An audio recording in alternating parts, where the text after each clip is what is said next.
አንድ ወይም ከአንድ በላይ በወንጀል የተከሰሱ ሰዎች ይግባኝ እንዴት ማለት ይችላሉ? የይግባኝ በወንጀል ክስ የማቅረብ ቀነ ገደቡ ምን ያህል ነው? የሚቀርበውስ እንዴት ነው? የሚለውን በዝርዝር የምነግራችሁ ይሆናል። ይግባኝ በወንጀል እንዴት ነው? እንዴት ይቀርባል? ሰላም ሰላም ክቡራትና ክቡራን ተከታታዮቼ እንደምን አላችሁ?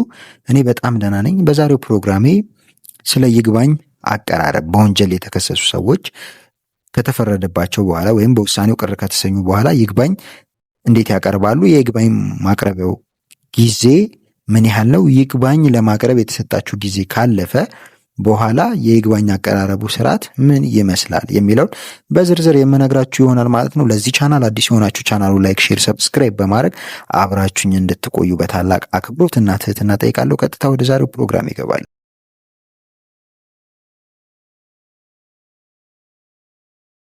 ይግባኝ ማለት ጉዳዩን በመጀመሪያ ደረጃ ያየው ፍርድ ቤት በተከሳሹ ላይ ጥፋተኛ መሆኑን በመፍረዱ ለጊዜው የመለቀቅ ወይም ነፃ የመልቀቅ ፍርድ በመስጠቱ በፍርድ ቤቱ የመጨረሻ ፍርድ ወይም ውሳኔ ቅር የተሰኘ ወገን በስልጣን እርከን ከፍ ወዳለውና ይግባኙን ለማየት ስልጣን ላለው ፍርድ ቤት ቅሬታ የሚያቀርብበት ስርዓት ነው። የይግባኝ መብት በወንጀል ፍትህ ስነ ስርዓት ውስጥ አንዱ የመብት ማስከበሪያ መንገድ ሲሆን የይግባኝ መብት በተለያዩ ዓለም አቀፍ ሰብአዊ መብቶች ስምምነቶች ወይም ሀገራችን ከህገ መንግስት ጋር አጣጥማ በተቀበለቻቸው ዓለም አቀፍ ህጎች መሰረት እውቅና ያገኘ መሰረታዊ መብት ነው ማለት ነው።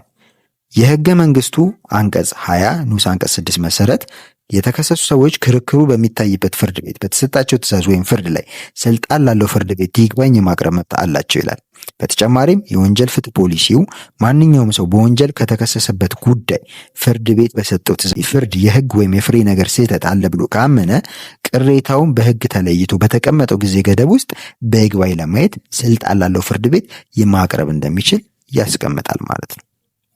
የወንጀል ጉዳይ ክርክር የሚደረገው የወንጀል ተጎጂን በመወከል በአቃቢ ህግ እና ወንጀል በመፈጸም በተጠረጠረ ተከሳሽ መካከል ሲሆን ፍርድ ቤት በሚሰጠው ውሳኔ ላይ ከሳሽ፣ አቃቢ ህግ ወይም ተከሳሽ ቅሬታ ሊኖራቸው ይችላል። ፍርድ ሁሌም ሁለቱንም ወገን ሊያስደስት አይችልም። በመሆኑም ይህ ቅሬታ በተከሳሽ የሚቀርብ ከሆነ የተወሰነብኝ የጥፋተኝነት ውሳኔ ተገቢ አይደለም ወይም የተላለፈብኝ ቅጣት ተገቢ አይደለም ወይም ተመጣጣኝ አይደለም በማለት ሊቀርብ የሚችል ሲሆን አቃቢ ህግ ደግሞ ተከሳሽ በነፃ በመለቀቁ ወይም ዝቅተኛ ቅጣት በመወሰኑ ቅሬታ ካለው ይግባኝ ማለት ይችላል። እንዲሁም ከሳሽም ይሁን ተከሳሽ የዋስትና መፈቀድ ወይም መከልከል ላይ ዋስትናን መጠን መብዛት ወይም ማነስ ላይ ይግባኝ ሊሉ ይችላሉ። በመሆኑም ከሳሽ ይህንን ተከሳሹ ጉዳዩን ያየው ፍርድ ቤት በሰጠው የመጨረሻ ፍርድ ወይም ውሳኔ ላይ ቅሬታ ካለው ይግባኝ ማለት ይችላል። ለመሆኑ ይግባኝ የሚባልባቸውና የማይባልባቸው ጉዳዮች በዝርዝር ለማየት እንሞክር። በመጀመሪያም ይግባኝ የሚባልበት ጉዳዮች ምንድን ናቸው የሚለውን እንይ። የመጀመሪያው ይግባኝ የሚባልበት ጉዳይ በወንጀል የጥፋተኝነት ውሳኔ በተሰጠበት ወይም በቅጣቱ ላይ ይግባኝ የሚባልበት ሁኔታ ነው። የተፈረደበት ሰው በጥፋተኝነት ውሳኔና በቅጣቱ ላይ ይግባኝ ማለት ይችላል። ነገር ግን ተከሳሽ የተከሰሰበት ወንጀል ያመነው ሆኖ በእምነቱ መሰረት ጥፋተኝነቱ ከተወሰነ በኋላ ስለ ቅጣቱ ልክ ወይም ቅጣቱ ህጋዊ ስላለመሆኑ ይግባኝ ማለት እንጂ የጥፋተኝነት ውሳኔ በተሰጠበት ላይ ይግባኝ ማለት አይችልም። አቃቢ ህግ ወይም የግል ከሳሹ ፍርድ ቤት በሚሰጠው ለጊዜው በመለቀቅ ወይም በነፃ መልቀቅ ፍርድ ላይ ወይም ቅጣቱ በቂ አይደለም በማለት ላይ ይግባኝ ማለት ወንጀለኛ መቅጫ ስነ ስርዓት ህጉ አንቀጽ 185 ስር ተደንግጎ ይገኛል ማለት ነው። ሌላው ይግባኝ የሚባልበት ጉዳይ የጉዳት ካሳ ላይ ይግባኝ የሚባልበት ሁኔታ ነው። በወንጀል ድርጊት ሳቢያ ለደረሰበት ጉዳት ፍርድ ቤቱ ካሳ ማግኘት አይገባውም ብሎ የፈረደ እንደሆነ የተበደለው ወገን ውሳኔው ላይ ይግባኝ ማለት ይችላል። እንዲሁም ፍርድ ቤቱ የተበደለው ሰው ካሳ መቀበል ይገባዋል ብሎ በፈረደ ጊዜ ተከሳሽ በውሳኔው ላይ ይግባኝ ማለት ይችላል። ይግባኝ ሲባል የጥፋተኝነት ውሳኔ በተሰጠበት ውሳኔ ወይም በቅጣት ውሳኔ ይግባኝ ሲቀርብ ይግባኙ የሚሰማው የወንጀል ይግባኝ ፍርድ ቤት ሲሆን የጥፋተኝነት ውሳኔ በተሰጠበት ወይም ስለ ቅጣቱ ይግባኝ ባልተባለ ጊዜ ወይም ይግባኙ በተተወ ጊዜ የካሳው ፍርድ ይግባኝ የፍትሐ ብሔር ይግባኝ ችሎት እንደሚሰማ የሥነ ስርዓት ህጉ አንቀጽ 186 ስር በግልጽ ተደንግቋል ማለት ነው። ይግባኝ ማለት የማይቻልባቸው ምክንያቶች ምንድን ናቸው የሚለውን እንዴ በወንጀለኛ መቅጫ ስነ ስርዓት ህግ ቁጥር አንቀጽ 184 እንደተደነገገ ቀጠሮ መስጠት ወይም አለመሰጠት ወይም በቁጥር 131 በአንቀጽ 131 መሰረት ስለሚቀርብ መቃወሚያ ወይም በቁጥር 146 መሰረት ማስረጃን ስለመቀበል ወይም ስላለመቀበል ፍርድ ቤት በሚሰጠው ትዕዛዝ ላይ ይግባኝ ማለት አይቻልም። መረጃን በመቀበልና መረጃን ስላለመቀበል በሚሰጠው ትዕዛዝ ላይ ይግባኝ ማለት አይቻልም ማለት ነው። ሆኖም ግን የጥፋተኝነት ውሳኔ በተሰጠበት ለጊዜውም በመለቀቅ ወይም በነፃ መለቀቅ ፍርድ ተሰጥቶ ይግባኝ በተባለበት ጊዜ እነዚህ የተሰጡ ትዕዛዞች ይግባኝ ለማለት ምክንያቶች ሊሆኑ ይችላሉ ማለት ነው። ሌላኛው ልናየው የሚገባ ነገር የወንጀል ይግባኝ ማመልከቻ እንዴት ይቀርባሉ? ይግባኝ ባዩ የይግባኝ ባይ ጠበቃ ይግባኝ ባዩ ወይም የይግባኝ ባይ ጠበቃ ይግባኝ ማለቱን ለማስታወቅ የሚጽፈው ማመልከቻ ፍርድ በተሰጠ በ15 ቀናት ውስጥ ማቅረብ ይኖርበታል ማለት ነው። ይግባኝ ባዩ ራሱ ተከሳሹ ሊሆን ይችላል ወይም የይግባኝ ባዩ ጠበቃ ይግባኝ ማለቱን ለፍርድ ቤት ማመልከቻ በ15 ቀናት ውስጥ ማቅረብ አለበት ማለት ነው። ይግባኝ ማለቱን ለማስታወቅ የጻፈው ማመልከቻ ለፍርድ ቤቱ ሬጅስትራር ሲደርሰው ይግባኝ የተባለበት ፍርድ አስገልብጦ ለይግባኝ ባዩ ወይም ለጠበቃው ይሰጠዋል ማለት ነው። ይግባኝ ካለ በኋላ የፈረደበት ፍርድ ቤት ወይም የስር ፍርድ ቤት የውሳኔ ግልባጭ ለይግባኝ ባዩ ይሰጠዋል ወይም ለጠበቃው ይሰጠዋል ማለት ነው። ይግባኝ ባዩ በእስር ቤት ያለ እንደሆነ የውሳኔ ግልባጭ ለይግባኝ ባዩ እንዲሰጥ ለማረቢያ ቤቱ ሹም ወይም አስተዳዳሪ ይላካል።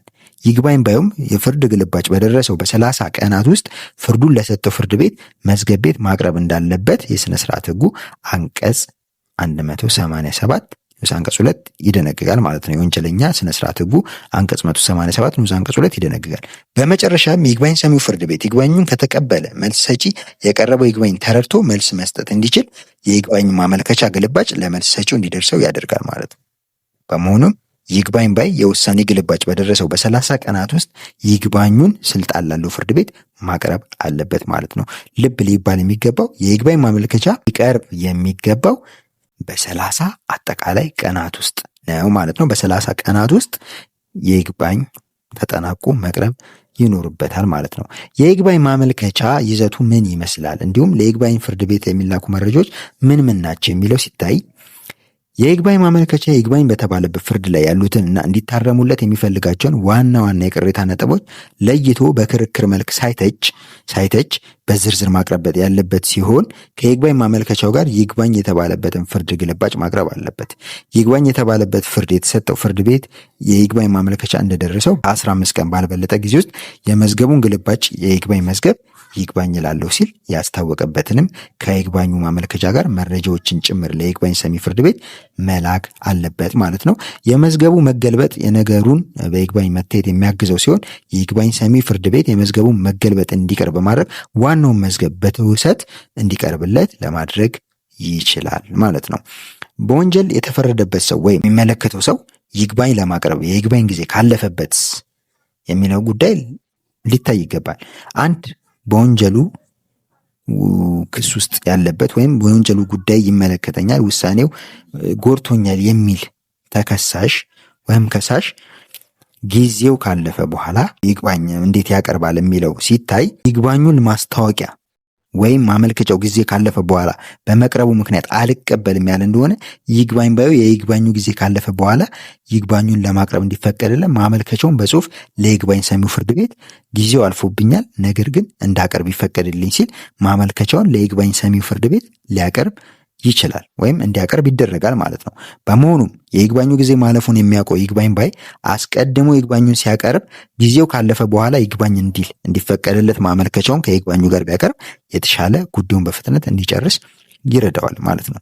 ይግባኝ ባይ የሚያቀርበው ማመልከቻም የይግባኙ ጊዜ ካለፈ በኋላ ነገሩ ሊሰማ ይገባል የሚልበትን አሳማኝ ምክንያት ገልጾ ማስረዳት ያለበት ሲሆን ይግባኝ ሰሚው ፍርድ ቤት የይግባኙ ጊዜ ያለፈው በይግባኝ ባዩ ጥፋት ከሆነ የይግባኝ ማመልከቻውን አይቀበለውም። ነገር ግን የይግባኙ ጊዜ ያለፈው የውሳኔ ግልባጭ ቶሎ ባለመሰጠቱና ከሱ ከይግባኝ ባዩ ባልሆነ ችግር ከሆነ ይግባኝ ሰሚው ፍርድ ቤት ይህን አረጋግጦ ይግባኙን ይቀበለዋል። ሆኖም ግን የይግባኝ አመልካቹ ጥፋት ባልሆነ ምክንያት መሆኑን ካላመነበት በቀር ጊዜው ያለፈ ይግባኝ እንዲሰማ አይፈቀድም ማለት ነው። ፍርድ ቤቱ ይግባኝ ባይን የይግባኝ ማመልከቻ ከተቀበለ በኋላ የይግባኝ ክርክሩን በሚሰማበት ቀን ከባለ ጉዳዮቹ አንዱ ባይገኝ ወይም ቢቀር ምን ይፈጠራል የሚለው ጉዳይ ሌላው ሊታይ የሚገባው ጉዳይ ነው። ይግባኝ እንዲሰማ በተቀጠረበት ቀን ይግባኝ ባዩ ይግባኙን ማስረዳት የሚጀምር ሲሆን መልስ ሰጪ መልስ ይሰጣል። ይግባኝ ባዩም መልስ የመስጠት መብት አለው። ይህ እንዳለ ሆኖ ይግባኝ ባዩ ወይም ጠበቃው የይግባኙን ቀን ተነግሯቸው በተወሰነ ቀን ያልቀረቡ እንደሆነ ይግባኙ ይሰረዛል ማለት ነው። ነገር ግን ይግባኝ ባዩ ወይም ጠበቃው ከአቅም በላይ በሆነ ምክንያት ሳይቀርብ መቅረቱ ማስረዳት ይቻል እንደሆነ ይግባኙ እንዲሰማ ማድረግ ይቻላል ማለት ነው። በሌላ በኩል መልስ ሰጪም ወይም ጠበቃው ያልቀረቡ እንደሆነ ጉዳዩ በሌለበት ይሰማል ማለት ነው። ይግባኙ በሚሰማበት ጊዜ በነገር ውስጥ ለመግባት በቂ ምክንያት የሌለ መስሎ ከታየው ይግባኝ ሰሚው ፍርድ ቤት ይግባኙን ያሰናብተዋል ማለት ነው። በአጠቃላይ በወንጀል ጉዳይ የሚቀርብ ይግባኝ በመጀመሪያ ደረጃ ጉዳዩን አይቶ ፍርድ ቤት ወይም ውሳኔ በሰጠው ፍርድ ወይም ውሳኔ ላይ የሚቀርብ ቅሬታ ሲሆን ይህም በከሳሽ አቃቤ ሕግ ወይም በተከሳሽ ሊቀርብ ይችላል። ይግባኝ በስር ፍርድ ቤት የተሰራን ሕግ ወይም የፍሬ ነገር ስህተት ለማረም የሚረዳ መሰረታዊ መብትም በመሆኑ በፍርድ ቤት የመጨረሻ ፍርድ ወይም ውሳኔ ቅር ለተሰኙ ወገኖች ቅሬታውን በይግባኝ ለማቅረብ ይችላሉ።